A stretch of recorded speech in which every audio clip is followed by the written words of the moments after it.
Deux chiffres se heurtent ce soir.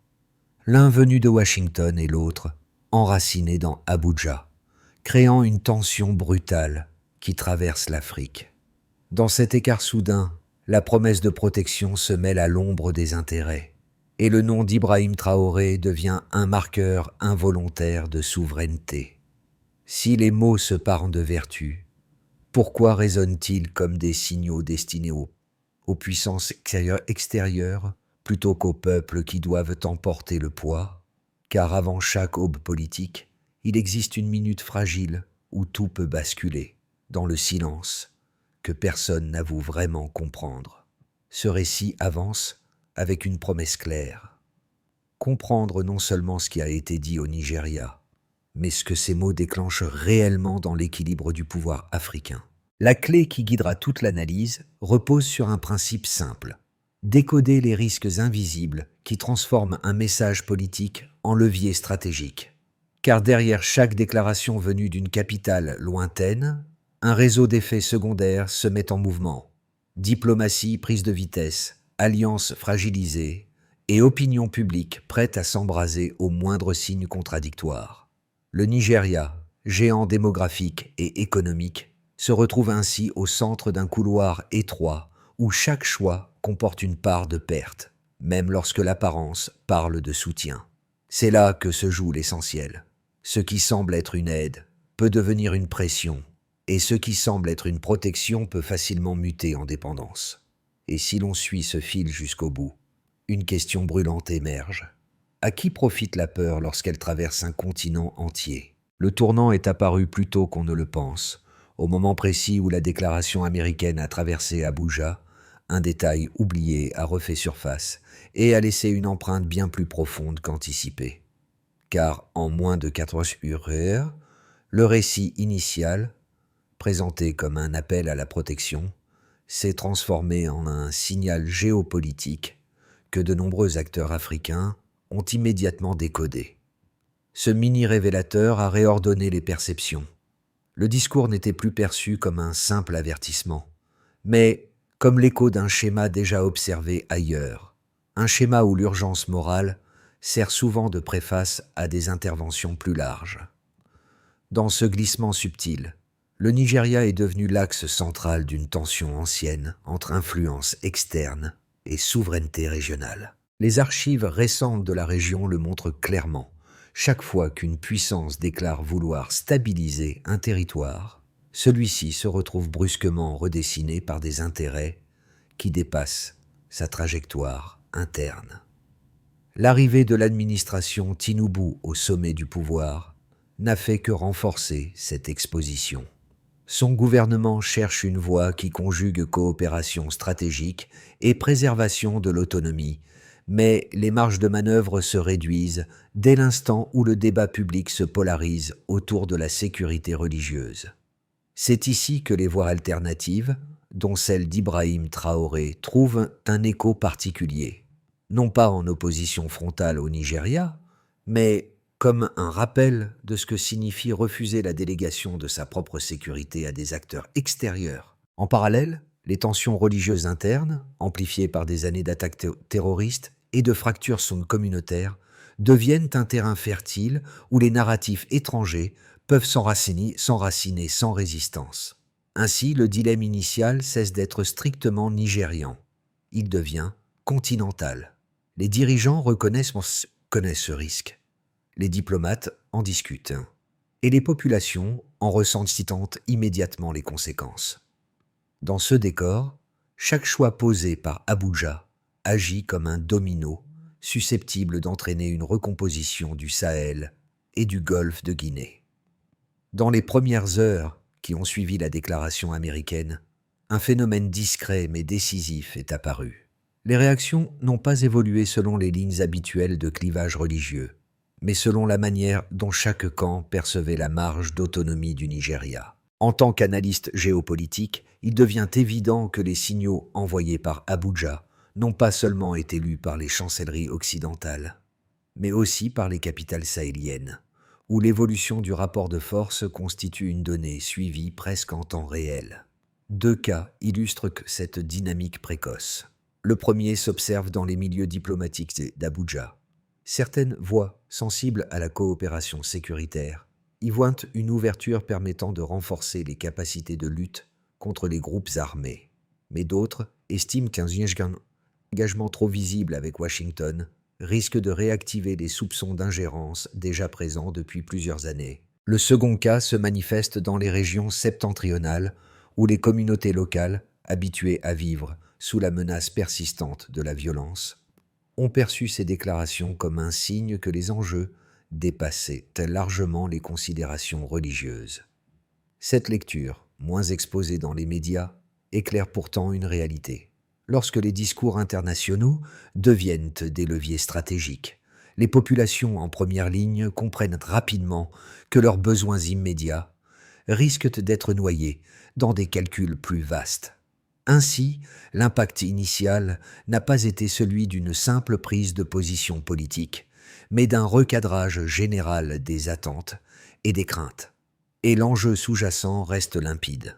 La trajectoire du Nigeria pourrait redéfinir l'équilibre régional bien plus vite qu'on ne l'admet. Tout commence lorsque la phrase américaine franchit les frontières numériques et diplomatiques, brève, directe et chargée, et d'un poids historique que personne ne peut ignorer. En quelques minutes, la déclaration cesse d'être un simple avertissement pour devenir un marqueur d'intention, un indice que les équilibres patiemment construits depuis des années pourraient s'inverser avec une rapidité déconcertante. Dans les milieux diplomatiques, le message est immédiatement disséqué. Est-ce une posture, un test, ou le prélude à une stratégie plus structurée? Au Nigeria, le pouvoir exécutif tente une réponse mesurée afin d'éviter l'escalade verbale. Mais cette prudence nourrit paradoxalement davantage d'interprétations. Les analystes y sentent un signe de vulnérabilité. Les partisans de la souveraineté y voient un risque de glissement et les observateurs régionaux surveillent la situation en évaluant comment cette tension pourrait se propager le long de la bande sahélienne. C'est ici que le discours rencontre un terrain saturé par les précédents du continent. Les comparaisons avec d'autres interventions extérieures réapparaissent, rappelant des années où la notion d'aide a souvent été entremêlée au contrôle stratégique. Ce contexte, même lorsqu'il n'est pas explicitement mentionné, agit comme une grille de lecture imposée. La montée en intensité intervient dès que l'espace public s'empare de l'enjeu. Les premières réactions sur les réseaux sociaux prennent de l'ampleur. Certaines mettent en avant la nécessité d'une coopération internationale contre les menaces internes, mais d'autres dénoncent une forme de pression dissimulée sous un prétexte sécuritaire. Dans les capitales voisines, la prise de position américaine sert de catalyseur pour raviver les débats sur l'indépendance stratégique. Le nom d'Ibrahim Traoré circule à nouveau dans les discussions régionales, non pas comme un antagoniste, mais comme l'exemple d'un dirigeant ayant choisi une voie plus autonome dans la gestion des affaires intérieures et sécuritaires. Cette diffusion des interprétations agit comme un champ magnétique. Elle attire vers le centre du débat tous les enjeux structurels du Sahel: sécurité, alliance, ressources, influence. Les chancelleries occidentales tentent de clarifier leurs intentions, mais chaque précision génère une nouvelle couche de suspicion. La communication se transforme en spirale. Sur le terrain, les communautés déjà fragilisées ressentent l'impact du discours. Les responsables locaux s'inquiètent d'un possible rééquilibrage des priorités politiques qui pourrait déplacer les ressources, orienter différemment l'action sécuritaire ou modifier la perception de certaines zones sensibles. La crispation s'installe non pas parce qu'un changement est déjà en cours, mais parce que son spectre devient tangible. Lorsque la première vague d'émotions retombe, elle laisse place à une série d'effets plus diffus, mais tout aussi déterminants. Les éditorialistes commencent à intégrer l'événement dans des analyses de long terme, cherchant à comprendre comment une déclaration ponctuelle peut influencer des trajectoires politiques durables. Dans les cercles gouvernementaux, les réunions deviennent plus fréquentes, centrées sur la nécessité de naviguer entre coopération fonctionnelle et préservation de la marge nationale. Cette tension si elle n'est pas résolue rapidement, risque de solidifier des divisions internes déjà perceptibles. À l'échelle régionale, plusieurs capitales recalculent leur position. L'équilibre entre alignement et autonomie devient une équation délicate. Même sans décision officielle, l'atmosphère change et chacun mesure les implications d'un déplacement potentiel de l'axe d'influence. Finalement, l'épisode agit comme un rappel brutal. Dans un contexte où les frontières politiques du Sahel sont extrêmement poreuses, un seul message peut suffire à réactiver des incertitudes dormantes et à réorienter des trajectoires régionales entières. Dans la phase qui suit le tumulte initial, l'analyse quantitative devient indispensable pour mesurer l'ampleur réelle des dynamiques en jeu. Les débats sociopolitiques peuvent donc fluctuer avec les émotions, mais les indicateurs mesurables offrent un cadre plus stable pour comprendre comment une déclaration extérieure modifie, même indirectement, les équilibres internes du Nigeria et ceux de la région sahélienne. Les données utilisées ici ne prétendent pas établir un diagnostic définitif, mais elles permettent d'observer les variations les plus significatives liées à la perception de la sécurité et de l'autonomie stratégique. La première donnée notable est celle des tensions communautaires signalées, qui ont enregistré une hausse de 17% dans les semaines suivant la déclaration américaine. Ce chiffre reflète une sensibilité accrue aux narratifs religieux, même lorsque les incidents demeurent limités. Cette augmentation indique que les discours extérieurs peuvent amplifier des vulnérabilités préexistantes de manière disproportionnée. Cette variation, bien qu'elle ne corresponde pas systématiquement à des actes de violence, révèle que les perceptions locales répondent rapidement aux signaux internationaux. Dans plusieurs zones urbaines, les leaders communautaires ont d'ailleurs exprimé leur inquiétude concernant un possible durcissement des clivages, soulignant que la situation reste fragile tant que les messages politiques ne sont pas clarifiés. Le deuxième indicateur concerne la réorientation des discussions parlementaires, dont 28% ont été consacrés aux questions de coopération internationale et de sécurité religieuse durant la même période. Ce déplacement de l'agenda n'est pas anodin. Il traduit une priorisation imposée indirectement par le contexte. Ce pourcentage montre que le débat institutionnel s'est resserré autour de thèmes stimulés de l'extérieur. Ce rééquilibrage, bien que temporaire, peut influencer la manière dont les ressources administratives sont mobilisées. Lorsqu'un tiers inattendu impose un nouveau rythme au débat national, les autres thèmes structurels, économie, éducation, transition énergétique, risquent de perdre en visibilité, même s'ils demeurent critiques pour la stabilité du pays. Le troisième chiffre porte sur l'impact régional, la fréquence des consultations bilatérales sahéliennes, qui a augmenté de 22% dans le mois suivant les premières réactions nigérianes. Cette multiplication des échanges diplomatiques indique que plusieurs capitales estiment qu'un réagencement du rapport de force pourrait se profiler. Cette hausse traduit une vigilance renforcée face à un possible déplacement des équilibres régionaux. Cette dynamique est observable notamment dans les pays frontaliers, où les autorités cherchent à anticiper les évolutions qui pourraient modifier les configurations sécuritaires transfrontalières. L'intensification des dialogues signale également que la perception d'un risque commun incite les États à resserrer leurs mécanismes de consultation, même lorsque leurs orientations politiques divergent. Pris ensemble, ces trois indicateurs montrent que les effets d'un message extérieur ne se limitent jamais au terrain discursif. Ils influencent la cohésion interne, réorganisent les priorités politiques et reconfigurent les interactions régionales.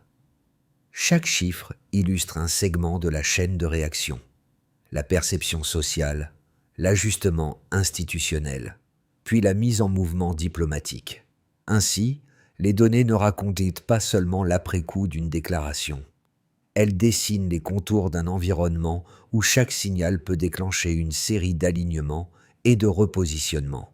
Ce paysage déjà fragmenté par des années d'instabilité, répond avec d'autant plus de sensibilité à tout élément susceptible de modifier l'équilibre fragile entre autonomie et pression extérieure. Et si l'on suit cette trajectoire, une conclusion s'impose.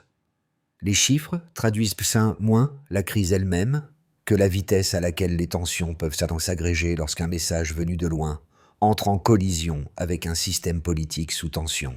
Deux lignes d'interprétation dominent lorsqu'on cherche à comprendre l'enjeu réel déclenché par la déclaration américaine. La première soutient que le Nigeria pourrait tirer parti d'un soutien extérieur pour renforcer sa lutte contre les groupes armés opérant dans le nord-est.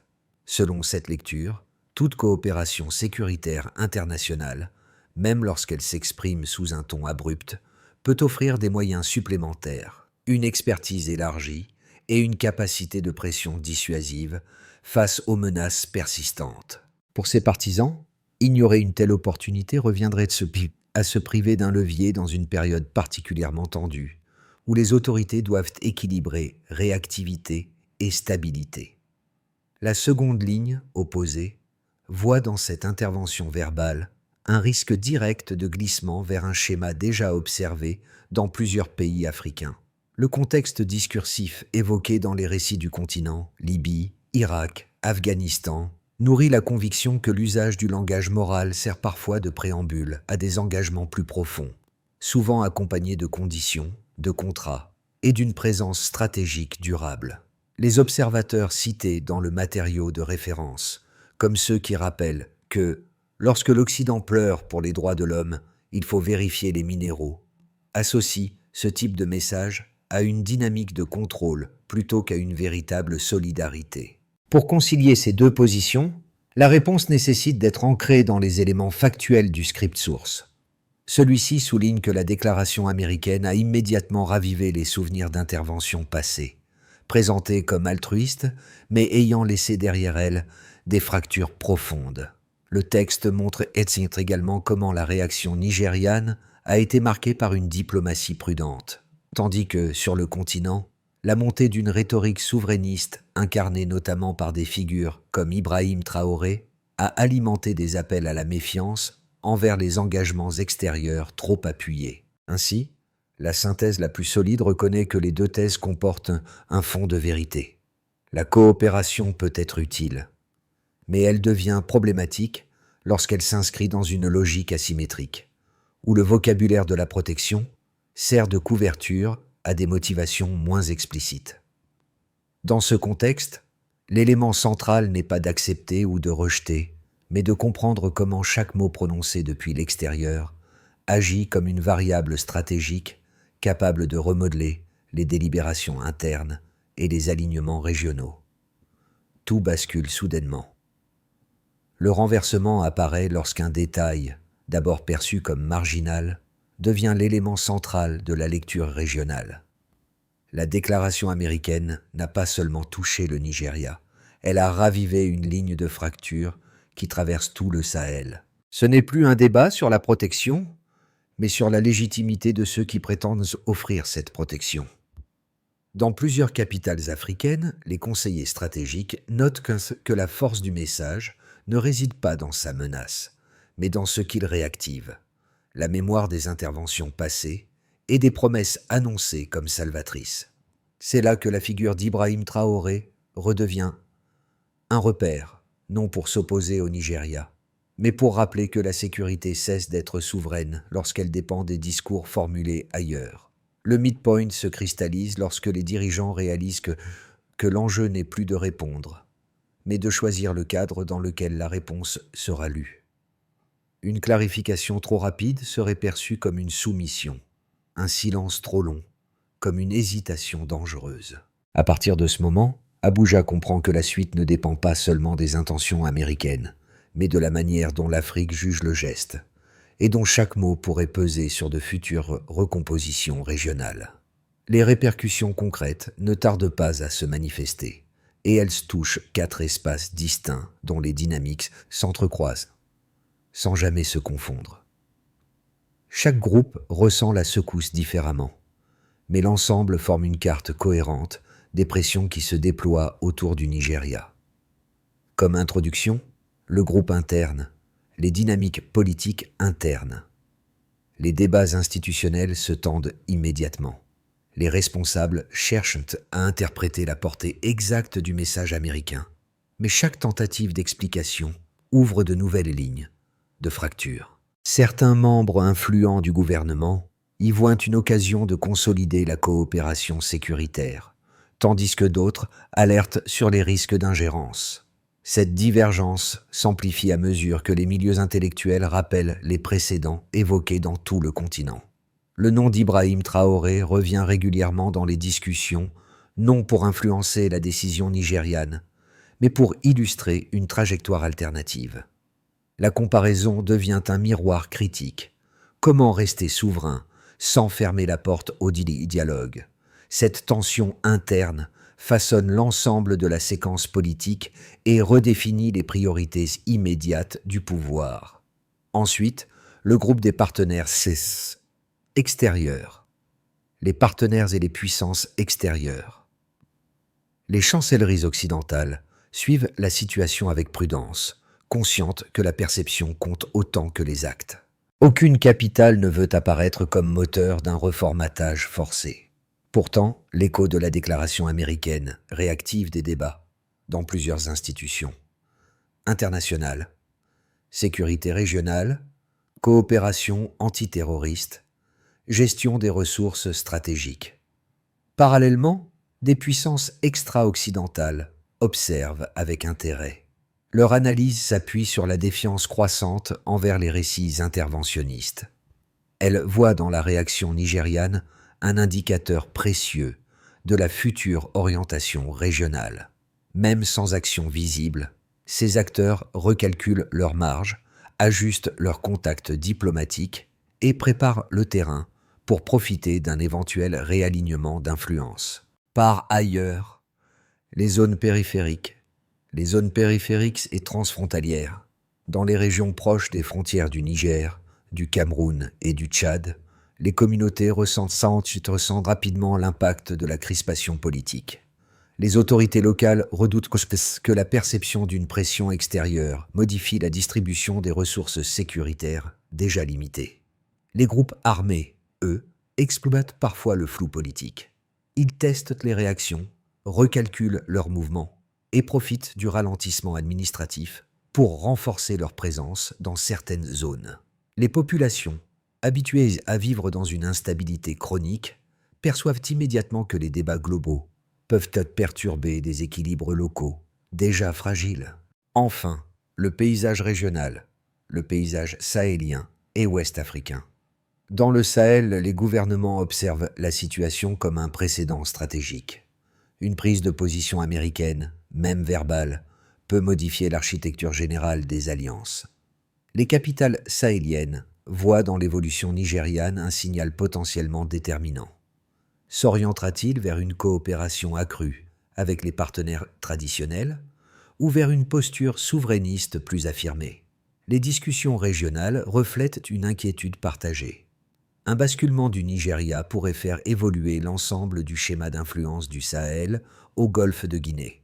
Les dirigeants évaluent chaque scénario en tenant compte des trajectoires récentes du Burkina Faso, du Mali ou du Niger. Et dans ces conversations, la ligne souverainiste, illustrée notamment par des figures comme Ibrahim Traoré, sert de point de comparaison constant, redéfinissant la manière dont la région envisage son avenir collectif.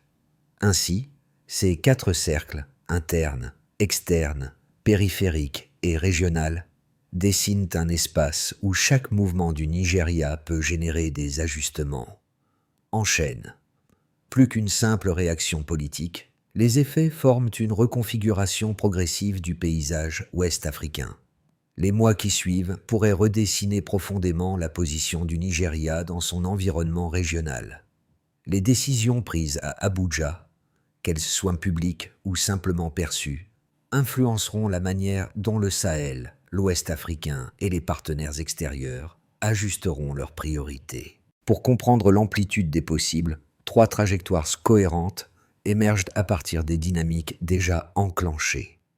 Pour poser le premier scénario, stabilisation prudente. Dans cette version, Abuja maintient un équilibre calculé entre coopération internationale et affirmation souverainiste. Les échanges diplomatiques se poursuivent sans escalade verbale, et la communication du gouvernement se concentre sur la clarification progressive de ses intentions. La tension retombe lentement, mais sans disparaître. Les pays sahéliens observent cette posture comme un compromis pragmatique, ni rupture, ni alignement total. Ce scénario limite les chocs immédiats, mais ne résout pas complètement les incertitudes, laissant la région dans un état suspendu où chaque nouvelle déclaration extérieure pourrait raviver la sensibilité actuelle. Ensuite, un scénario plus optimiste. Affirmation souveraine, contrôlée.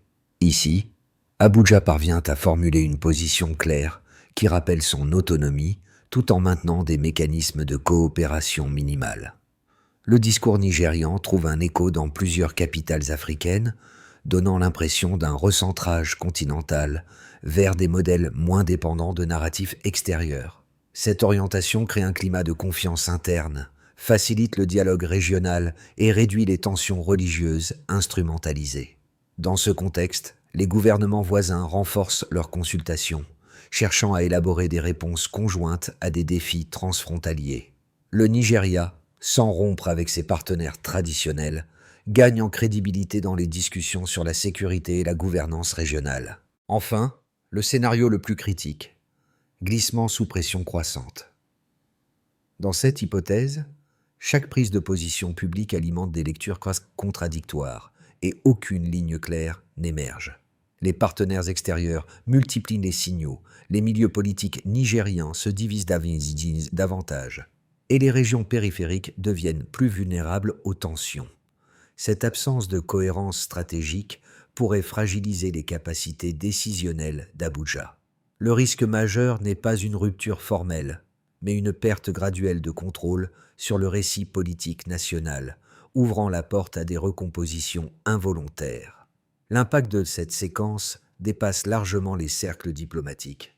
Il atteint directement les citoyens, chacun selon sa position, ses inquiétudes et sa lecture du moment. Pour comprendre comment cette tension s'infiltre dans la vie quotidienne, 3 groupes se distinguent par la manière dont ils ressentent et interprètent les signaux envoyés depuis Abuja comme depuis l'extérieur.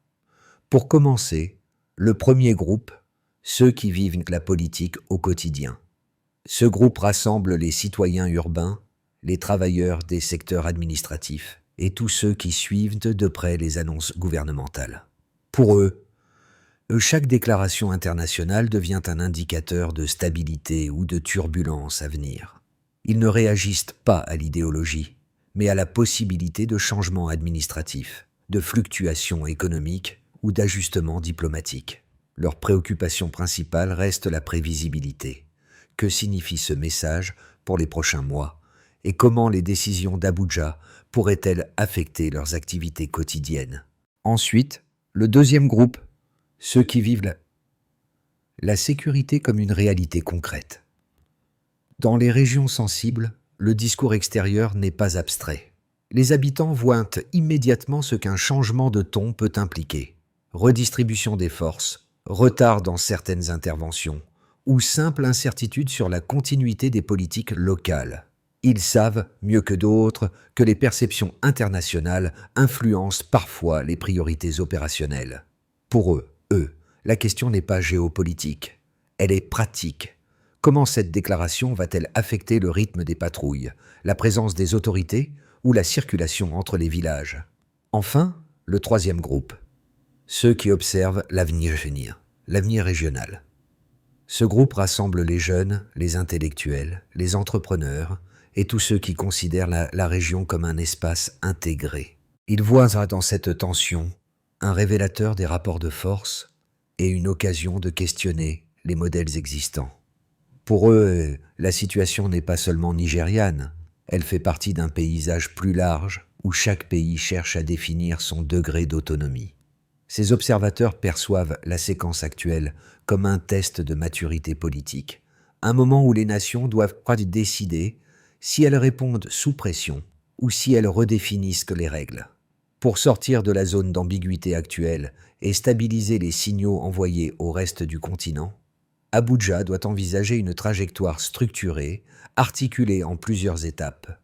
Cette démarche n'a pas pour but de trancher entre coopération extérieure et souveraineté affirmée, mais de créer un cadre dans lequel chaque décision devient lisible, cohérente et difficile à interpréter de manière hostile. Étape 1. Clarifier les lignes directrices internes. Avant de répondre à toute pression extérieure, le gouvernement doit définir une position unifiée entre les principaux pôles décisionnels. Une articulation claire réduit l'espace laissé aux interprétations contradictoires. Cette cohérence interne permet également de rassurer les partenaires régionaux qui observent chaque nuance du discours nigérian. Étape 2. Structurer les échanges diplomatiques dans un format contrôlé. L'objectif ici n'est pas de couper les ponts, mais de reprendre l'initiative narrative. Encadrant les discussions, Abuja peut éviter de laisser un message extérieur fixer l'agenda. Cette méthode est essentielle pour empêcher que la coopération internationale soit perçue comme une délégation de souveraineté. Étape 3. Intégrer la perspective régionale. Les capitales sahéliennes scrutent les décisions nigérianes pour ajuster leur propre position. En engageant des consultations régulières, Abuja renforcerait sa capacité à influencer la direction générale du bloc ouest africain. Dans ces échanges, l'exemple d'une ligne souverainiste, évoquée dans des trajectoires comme celle d'Ibrahim Traoré, constitue un repère utile pour mesurer la sensibilité politique du moment. Étape 4. Conserver un espace d'autonomie décisionnelle. Même dans les contextes les plus tendus, le Nigeria doit préserver un noyau de décision non négociable. Cette capacité à garder une marge stratégique sert de colonne vertébrale à toute politique extérieure durable.